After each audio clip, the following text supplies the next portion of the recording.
नमस्कार, अमर उजाला.com देख रहे हैं आप। आपके साथ मैं हूं सुमित चौधरी। ईरान अमेरिका जंग में क्या ईरान अमेरिका पर भारी पड़ रहा है? ये सवाल इसलिए क्योंकि जहां पर डोनाल्ड ट्रंप ने पहले 5 दिन का युद्ध विराम किया था, कहा था कि कोई हमले ईरान पर नहीं होंगे, वहीं अब इस अवधि को बढ़ा दिया गया है। 10 दिन का युद्ध विराम ट्रंप ने घोषित किया है। कहा बातचीत बहुत अच्छी चल रही है।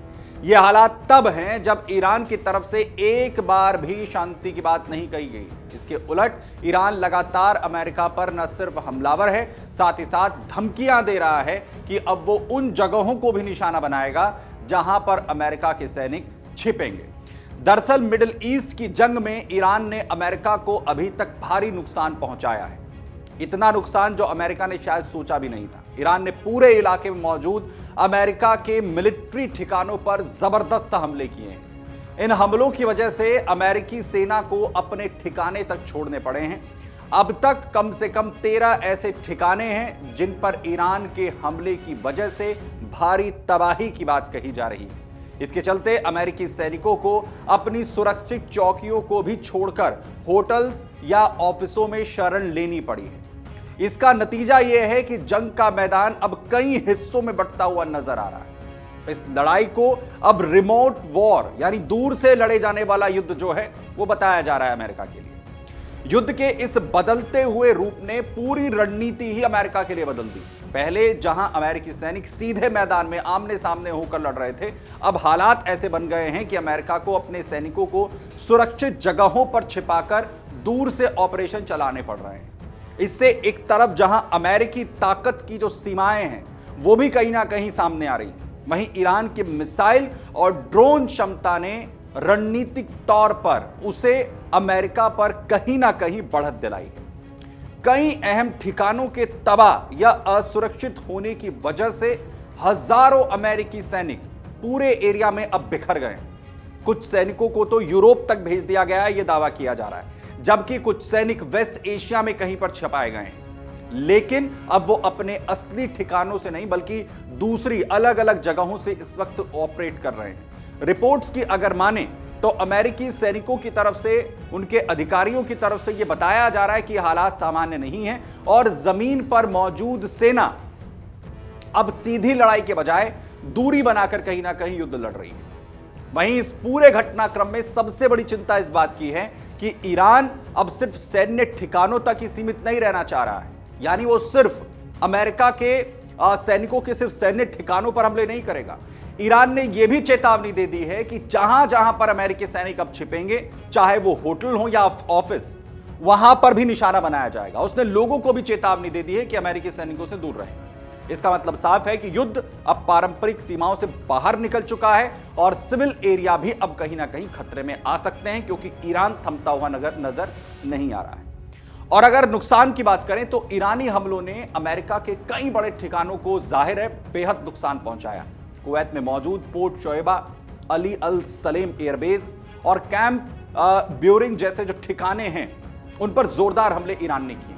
पोर्ट शोएबा में तो हालात इतने खराब हो गए कि वहां का जो टेक्टिकल ऑपरेशन सेंटर है उसे तबाह कर दिया गया ईरानी हमलों में। अमेरिकी सैनिकों की भी वहां पर मौत की जो दावे हैं वो किए जाते हैं। सिर्फ कुवैत ही नहीं, कतर में स्थित अल उदीद एयरबेस पर भी ईरान के ड्रोन और मिसाइलों की तरफ से हमले किए गए। इन हमलों में वहां का सबसे ज्यादा महत्वपूर्ण रडार सिस्टम भी खराब होने का दावा किया जाता है, जिससे अमेरिका की निगरानी क्षमता पर सीधा असर पड़ा है। इसी तरह बहरीन में अमेरिकी नौसेना के बड़े अड्डों पर बड़े हमले हुए हैं। ड्रोन से यह हमले ईरान ने किए हैं, जहां कम्युनिकेशन सिस्टम को निशाना ईरान ने बनाया। वहीं सऊदी अरब की बात करेंगे तो प्रिंस सुल्तान एयरबेस, यहां पर भी हमले हुए। यहां ईंधन भरने वाले टैंकर्स और जो कम्युनिकेशन सिस्टम है उसे नुकसान पहुंचाया गया, जिससे अमेरिका की जो एयर ऑपरेशन क्षमता है उस पर भी इसका असर पड़ा है। और इन सभी हमलों को जोड़कर देखें तो यह साफ समझ आता है कि ईरान ने अमेरिका के नेटवर्क को टारगेट किया, न कि सिर्फ किसी एक बेस पर। उसने अलग अलग जगहों पर बड़े हमले किए। हालांकि अमेरिका भी पीछे नहीं है। अमेरिकी रक्षा विभाग यानी कि पेंटागन की तरफ से कहा गया है कि उसने जवाबी कार्रवाई में ईरान के हजारों ठिकानों को निशाना बनाया है, बड़े हमले किए हैं। अमेरिकी रक्षा सचिव पेथे हेक्सगर की तरफ से जो जानकारी दी गई, उन्होंने बताया कि 7,000 से ज्यादा हमले अभी तक ईरान पर किए जा चुके हैं और ये हमले आगे और भी तेज हो सकते हैं। फिलहाल भले ही 10 दिन की बात युद्ध रोकने की कही गई हो। लेकिन सवाल यह है कि अगर अमेरिका इतनी बड़ी जवाबी कार्रवाई कर रहा है तो फिर उसे अपने सैनिकों को ठिकाने छोड़ने पर क्यों मजबूर होना पड़ रहा है? क्यों उसके सैनिक ठिकाने छोड़ रहे हैं? इसका जवाब रणनीति में छिपा हुआ है। ईरान सीधे टकराव से बचते हुए अमेरिका के इंफ्रास्ट्रक्चर और सप्लाई चेन पर वार कर रहा है, यानी वहां पर चोट कर रहा है जहां से अमेरिका को सबसे ज्यादा नुकसान हो सकता है। ईरान की इस रणनीति को हिट एंड डिस्ट्रप्ट कहा जा रहा है। इसमें दुश्मन को पूरी तरह से खत्म करने के बजाय उसकी ताकत को धीरे धीरे कमजोर किया जा रहा है। और यही वजह है कि अमेरिका के बड़े बड़े बेस होने के बावजूद वो खुद को पूरी तरह से सुरक्षित नहीं कर पा रहा है, चाहे उसके एयरक्राफ्ट कैरियर्स हों, चाहे उसके बेस हों, चाहे अमेरिका के सैनिकों की चौकियां। एक और अहम बात इसमें है कि इस युद्ध में तकनीक का इस्तेमाल पहले से कहीं ज्यादा हो रहा है। ड्रोन, लंबी दूरी की मिसाइलें और साइबर क्षमताओं से इस जंग को पूरी तरीके से ईरान ने बदल दिया है। ईरान ने कम संसाधनों के बावजूद टेक्नोलॉजी का सबसे बेहतर इस्तेमाल किया है, जिससे अमेरिका को कहीं ना कहीं उम्मीद से ज्यादा नुकसान उठाना पड़ रहा है। एक्सपर्ट्स ये भी मान रहे हैं कि अगर यही हालात बने रहे तो आने वाले दिनों में ये जो जंग है वो और ज्यादा खतरनाक हो सकती है, क्योंकि जब सैनिक खुले मैदान के बजाय शहरों और होटल्स में छिपकर काम करेंगे तो आम लोगों के लिए खतरा बढ़ जाएगा, जिसमें ईरान ने कहा है कि वो वहां पर भी हमला करेगा जहां पर भी, जिन होटल में, जिन ऑफिसों में ये सैनिक छिपेंगे। फिलहाल हालात ये हैं कि अमेरिका अपनी सैन्य ताकत के बावजूद दबाव में दिखता है, जबकि ईरान लगातार आक्रामक रुख अपनाए हुए है। युद्ध विराम की अवधि बढ़ाना भी इस बात का संकेत माना जा रहा है कि अमेरिका हालात को संभालने के लिए कहीं ना कहीं जो समय है वो चाह रहा है।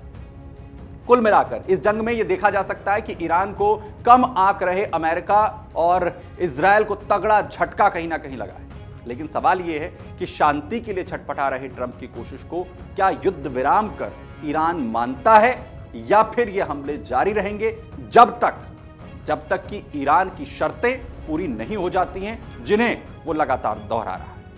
अगर आप ये वीडियो YouTube पर देख रहे हैं तो हमारे चैनल को सब्सक्राइब कर बेल आइकन दबाएं, और Facebook पर देख रहे हैं तो हमारे पेज को लाइक करें।